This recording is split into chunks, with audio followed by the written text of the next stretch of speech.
I often think about people who are starting out in the hobby, that the biggest problem they have in transitioning to a better level of painting or being able to get a better result.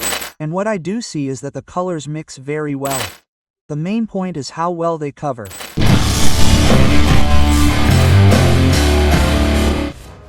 Friends, welcome to Line Infantry. Today I'm going to bring you a different topic than the last episodes and videos. We're not going to talk so much about history, we're not going to talk about war games, but we're going to get back to the subject of painting. We watched some videos of my miniatures, of how I painted some of the figures in my army, such as the Spanish Dragoons, which I'll leave up here for you in case you want to take a look. But today we're not going to talk so much about how to apply paint to miniatures, but rather we're going to see and talk a little bit about painting itself, especially these ionic paints. As you know, I actually paint quite a bit. Maybe I haven't been able to paint as much in the last few months, but I'm someone who paints a lot and I've been able to try out practically all the paint ranges. This one in particular came out a few months ago and I was really looking forward to trying it out and seeing how it is, since I've heard so many good things about it. I have these two sets that you see here in the video. They're the basic sets. The first set is geared towards the most basic paints. In the end, when I want to paint with a different range, I like to have the main colors, since you can practically paint anything with them.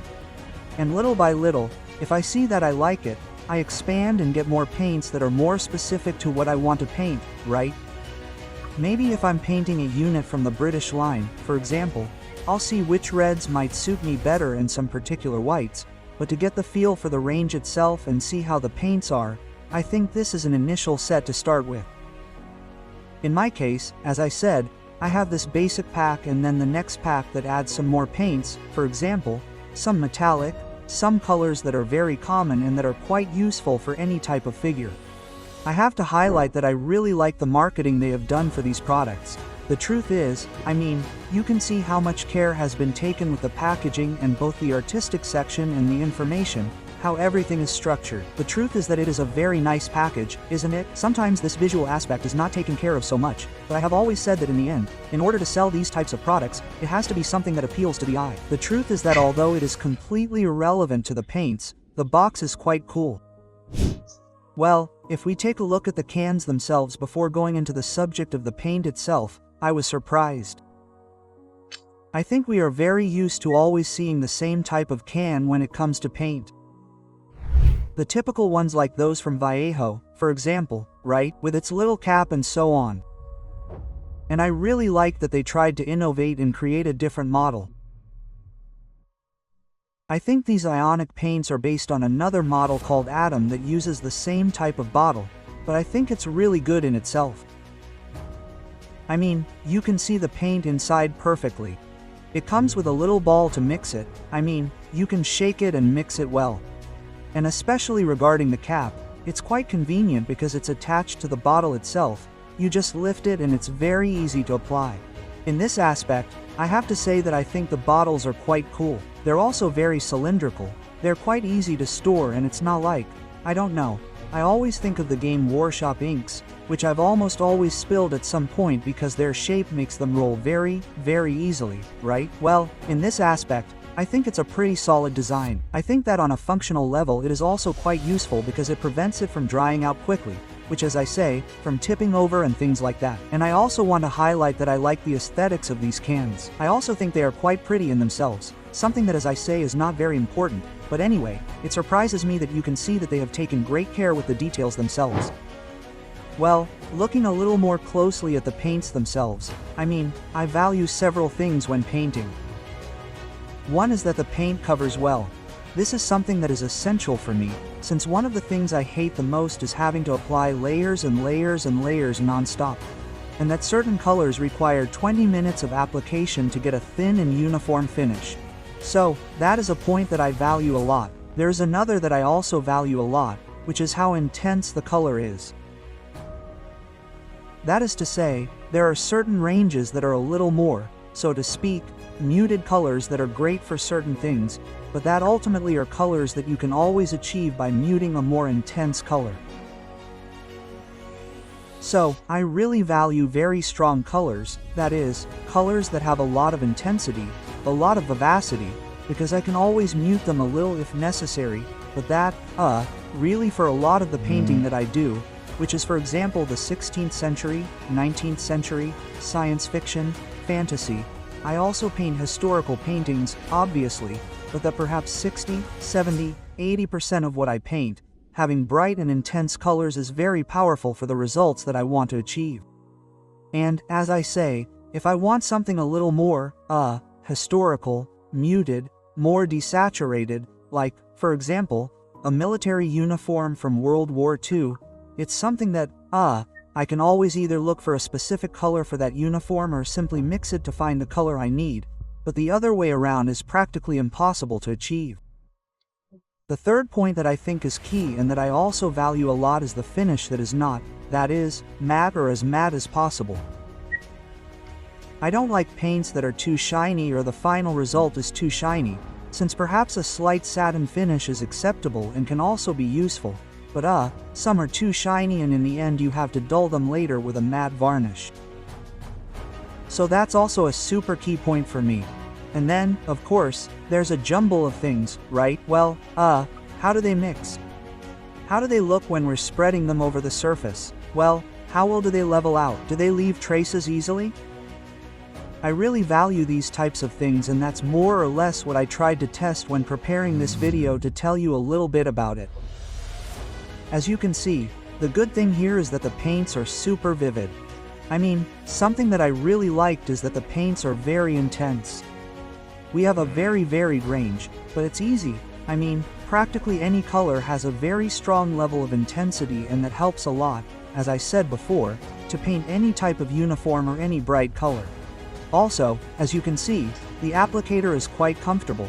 It prevents you from overdoing it when applying the paint or clogging it. I also really liked it for use. I think it's quite easy to use and quite comfortable.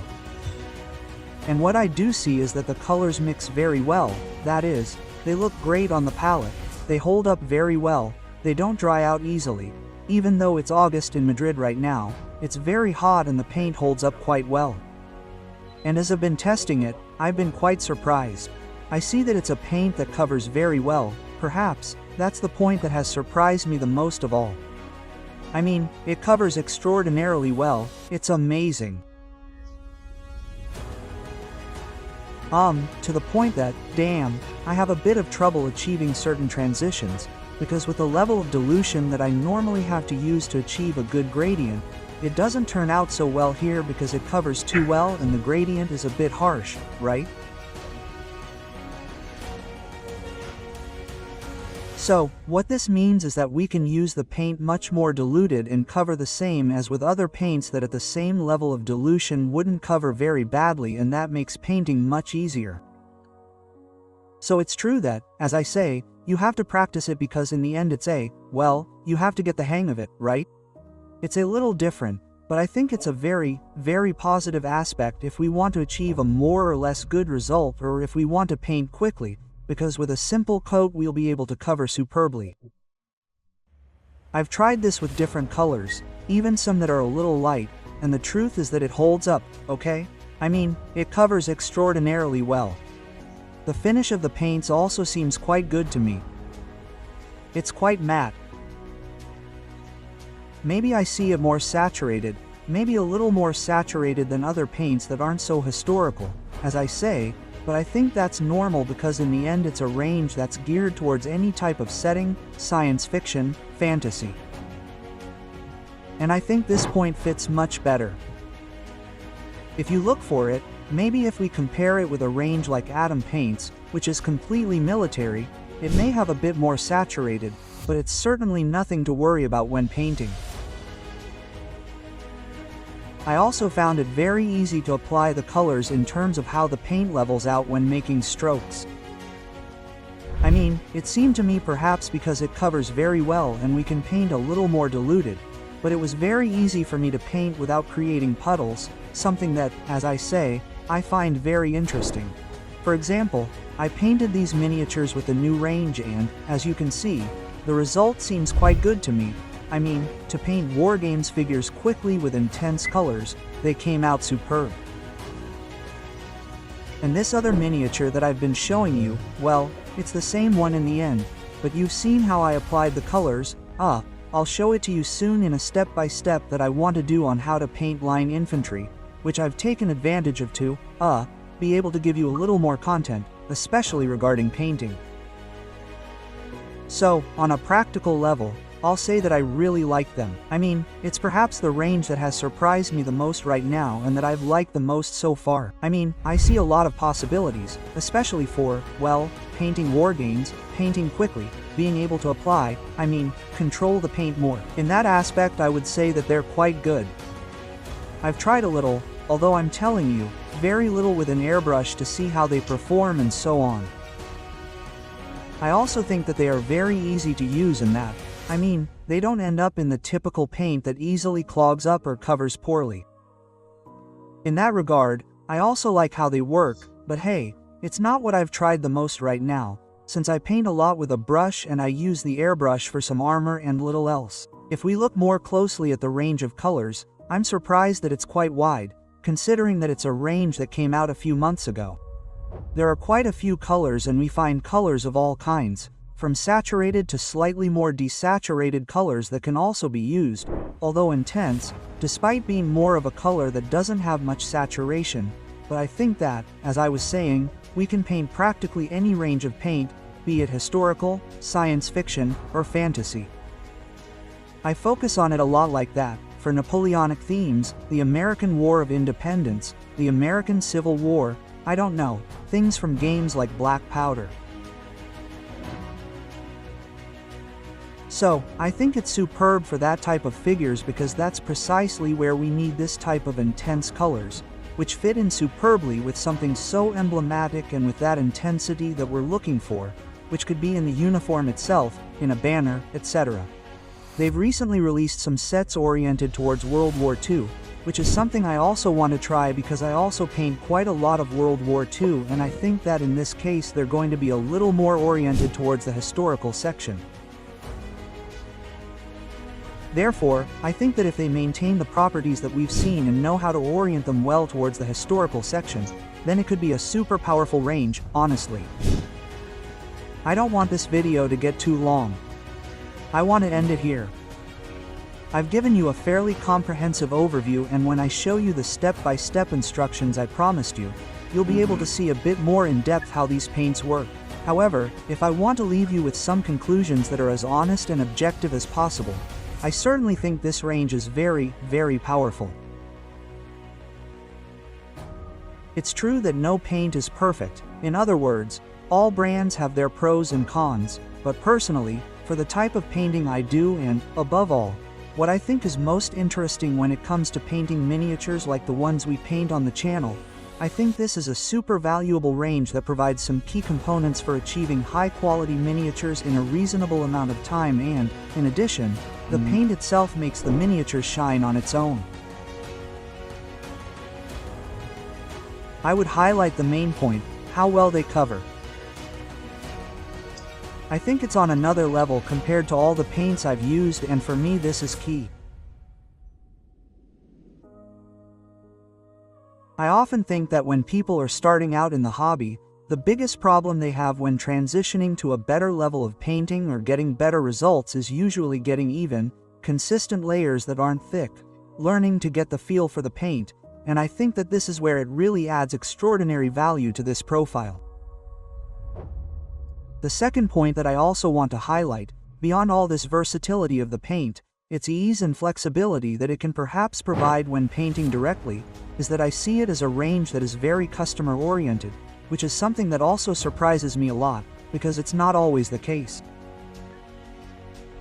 In other words, you can tell that they've tried to produce a product that covers the points that people usually complain about, the ones that they would like to see changed in the paint ranges that currently exist. In other words, you can tell that they have larger cans, a larger quantity, a good design, and that they're geared towards good coverage.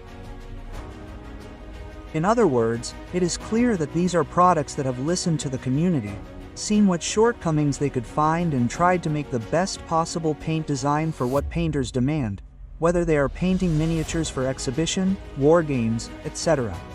Therefore, these are my first impressions.